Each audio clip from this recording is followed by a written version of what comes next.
Samarqand viloyati hokimi Aziz Boboyev O'zbekiston Respublikasi Mudofaa vaziri Shuhratxon Muhammedov bilan birgalikda Markaziy harbiy okrugdagi qo'shinlar faoliyati, shaxsiy tarkib uchun yaratilgan shart-sharoitlar hamda olib borilayotgan bunyodkorlik ishlari bilan tanishdilar. Dastlab serjantlar tayyorlash oliy maktabida muddatli harbiy xizmatni o'tayotgan askarlar uchun yaratilgan sharoitlar, bitta askar, bitta kasb tamoyili asosida yoshlarga zamonaviy kasb-hunar va mutaxassislikni o'rgatish ishlari ko'zdan kechirildi. Prezidentimiz shuni uzoqni ko'rib turib, shuni o'ylab topshiriq berdilar-da. Mana hozir 1 yillik xizmat qilishga keladigan soldatlar oldin shu xizmat qilardi, ketardi, bo'ldi. Hozir ham xizmat qilyapti, ham hunar o'rganyapti, ham bilim o'rganyapti.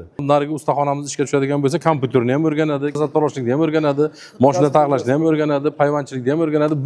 1 yillik xizmatni tugatib borgandan keyin u tayyor bitta kasbning egasi to'g'ridan-to'g'ri bitta joyga borib ishlab ham ketaveradi. Xizmatdan biz har tomonlama effekt beryapti ertaga. Ota-onalar ham xursand, o'zi ham xursand, hunarli bo'lib qolyapti. Bundan tashqari Markaziy harbiy okrugga qarashli avtomobillarni ta'mirlash sexi, texnikaviy ta'minot, moddiy texnik baza va xavfsizlik qoidalariga rioya etish holatlari o'rganildi. Tanishuv so'ngida Mudofaa vaziri va viloyat hokimi askarlar bilan bir stol atrofida birga tushlik qilib, ular bilan suhbatlashdilar. Muloqot davomida yoshlarga harbiy burchni sidqidildan bajarish, vatan himoyasidagi sharafli ishda hushyor va matonatli bo'lish yuzasidan tavsiyalar berildi.